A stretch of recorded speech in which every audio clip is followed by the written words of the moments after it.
that became captured propaganda outlets for some time. Then when the Cold War ended, everybody thought that, oh yeah, it's more or less, and then things sort of lessened down, Yeah. because at that point in time, yes, we were globalizing, but that was the 1990s. So airplanes and the internet and people, living and doing whatever it is that they want to do was not such an immediate reality. Flying by air to somewhere was still expensive. So, this perspective that the distant is very close to you wasn't as strong as it is today. The reason COVID has been so devastating to people was because people had gotten used to the fact that, yeah, I can find some nice tourism place Mm. on social media through a Facebook ad, not even suggested by my own search engine, and I can actually go there.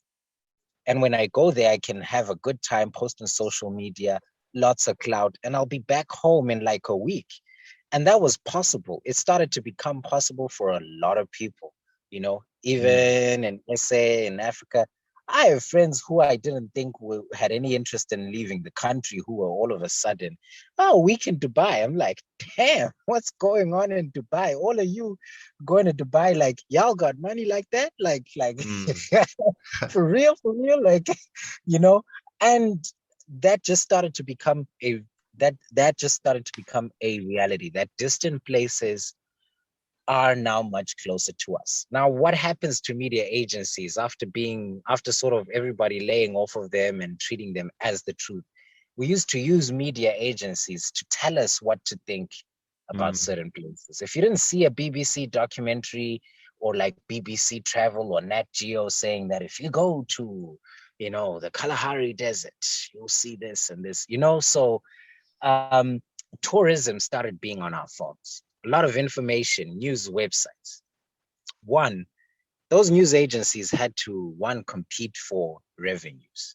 Yeah. So now they have to enter this social media sphere where you and me are also sources of news. So we're walking into a situation where a lot of countries who are having issues with each other suddenly realize that your citizens are on this world wide web. Yeah. And I, in Russia, can log on to Facebook, have a profile. No one is verifying if I am who I say I am, Yeah. right? Yeah. And I'll be there and I'll say I'm a reputable journalist and I'll set up a dummy website that seems like a news site. And I'll pretend I'm an analyst. And that's just the beginning of it. Some people would walk on there and say that I'm a researcher or a political analyst. And I've studied Russia, US affairs for a long, long time. And so a lot of people just start following their social media pages, their LinkedIn pages, et cetera, et cetera. And what this contributed to is that you can listen to a researcher first now before you listen to a news website. Before in the 1990s, we would wait for the news agency to tell us that we went and we interviewed this researcher and this political analyst from Mm. such and such research institute. Now you can access that researcher using your device. So you can bypass the news agency. So what's happening right now is that news agencies are competing, but they're finding that apart from getting advertising fees and et cetera, a lot of them are now very, very susceptible to what? To state capture. And the main reason for this is that people still want to control what information is out there about their governments. People still want to control what kind of information is out there about politics, but we've also seen how disruptive disinformation is. Okay. Someone Okay. tells you Hold this. on. Hold on. Okay, no. Finish your thought because I want to actually go into Okay. some a specific thing that you're talking about. Go ahead. Okay. So disinformation starts creeping in, right? And because disinformation is creeping in, it's a funny back and forth process. Because disinformation is creeping in, everybody is now trying to look for verifiable news sources. Now, you and me, as just the normal user, don't have a template or a standard operating procedure for how we'll post what you and me want to post.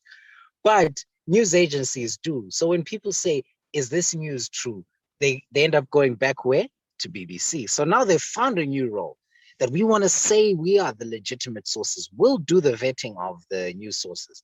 But in so doing, we're now going back to with theater, where in the time that we had gone away, countries are now starting to have an interest in what those news agencies are reporting. And there's a lot of things that are very important here, because world politics has become more and more competitive as more places are making a lot more money. And now more than ever, what people think about your country is more of a currency than how much money you actually have. I think this is a great place to segue